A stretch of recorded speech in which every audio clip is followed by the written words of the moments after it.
They say filmmaking is an expensive hobby or a job.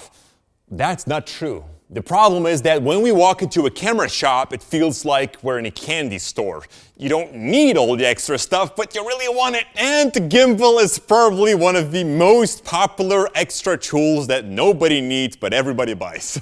Maybe you already have one, or you have your eyeballs on one, and if you haven't thought about a gimbal yet, trust me, that moment will come. So, what is a gimbal? It's a device in which you stick your camera in, and by powering it on, the motors are going to try and keep your camera steady. So that means that you can walk around, but your camera will retain a smooth motion through the scene. They've become very affordable, which is why many filmmakers love to work with them. And just like with cameras, gimbals come in different shapes and sizes as well. You have gimbals designed for phones, or the big ones for heavier cinema cameras, but the principles are always the same. Although there are two distinct designs. You have the stick gimbals and the hanging gimbals. Stick gimbals can be operated with one hand and are smaller, so that makes them more travel friendly. Hanging gimbals need to be operated with two hands and are wider. Such gimbals, however, are easier to operate since the weight is hanging on the bottom. Those lollipop gimbals have their weight above your grip, so more shake will occur. Of course, that shake is reduced by the gimbal itself, so it won't be that noticeable. Now, there are also hybrids, which allows you to easily switch between the stick and hanging design. So that gives you a sense of the kind of gimbals that there are out there on the market. But now, how do we properly operate one of these? Like with everything, it takes practice, but there are already a few things that you can keep in mind as a beginner.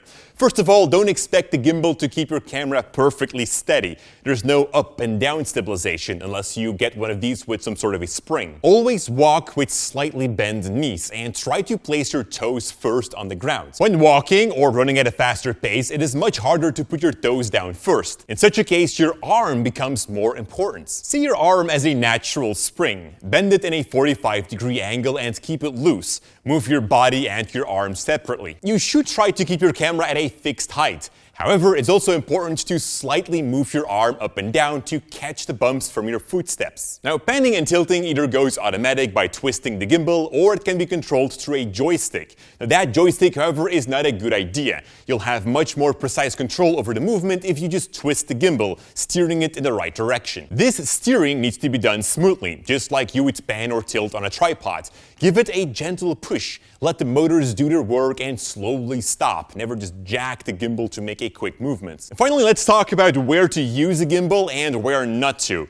The idea of the gimbal is to walk around. If you're planning to stand on the same spots, then either go handheld or shoot from a tripod. Gimbals are designed to explore the space. Walking past objects or walls show great depth in the scene, so don't be afraid to also experiment with vertical movements. Use the space around you, walk through it, and find interesting angles. The gimbal is probably one of the most dynamic tools, so use it in a dynamic way as well. And that's, in a nutshell, what the gimbal is about and how to use one. Now, the gimbal alone could use its own separate class, so I've only scratched the surface, but at least you got an introduction.